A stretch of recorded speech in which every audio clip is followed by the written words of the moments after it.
何してんの？洗濯機が壊れたね。これは洗濯機が壊れた？壊れましたね。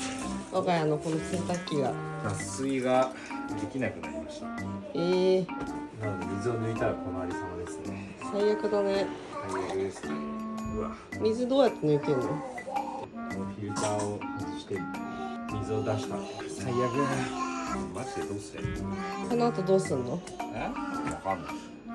わかんないよ。とりあえず脱水ができないから脱水だけ今やったけど動いてる様子ないなっていう。わかんない。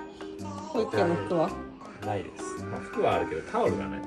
もうタオルのストックがないんですよ。全部洗濯機の中に入ってるから。でこれ今拭くので使っちゃったタオルで、タオルの予備がないからもうゼロです。残念だ。最悪だね。どうしたのかねこれ。普通に洗濯機修理の人呼んだ方がいいんじゃないの？わかんない。